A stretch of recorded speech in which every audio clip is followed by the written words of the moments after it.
In this video, what we're going to talk about is how to perform a hypothesis test using the chi-square distribution, and what we're going to test on is voter preferences. So a political analyst might use a chi-square test to determine whether voter preferences in an election match expected proportions. So we've got three parties being Labour, Reform, and Green. So the expected percentages for Labour is 0.4, for Reform is 0.4, and for Green is 0.2. And so the expected votes is 80 for Labour, which is A7, that's 0.4 times C4, because C4 is the number of votes being 200. So 0.4 times 200 is 80, and then you've got 80 for Reform and 40 for Green.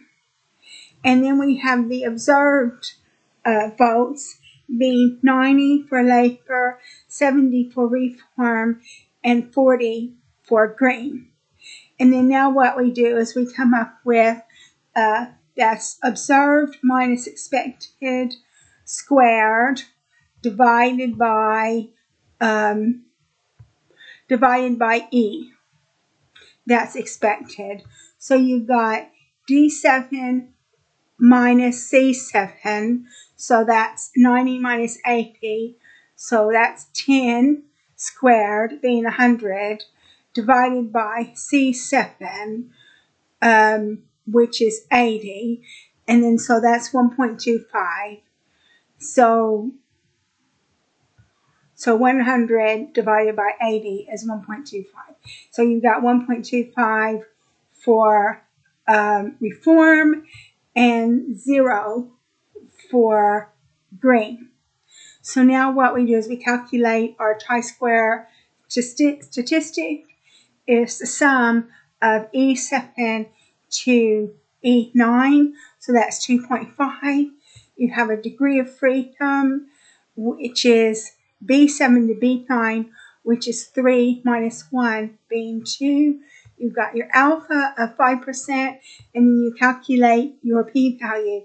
Is chi-square.dis.rt brackets H6. That's your chi-square statistic, and H7 degree of freedom. So you have a p-value of 0.28. So right now, you know that if the p-value is over 0.05, then you're going to fail to reject the null hypothesis. But what we're going to do is we've got the null hypothesis is no significant difference between expected and observed, and the alternate hypothesis is significant difference between expected and observed. So we're going to interpret this. So if H9, that's your p-value, is greater than or equal to H8, that's your alpha, you're going to fail to reject the null hypothesis. Otherwise, you're going to reject the null hypothesis. And in this instance, we failed to reject the null hypothesis. And what I've done is I've made a chart for you so you can see Labour, Reform, and Green votes. And so blue is expected and red is observed.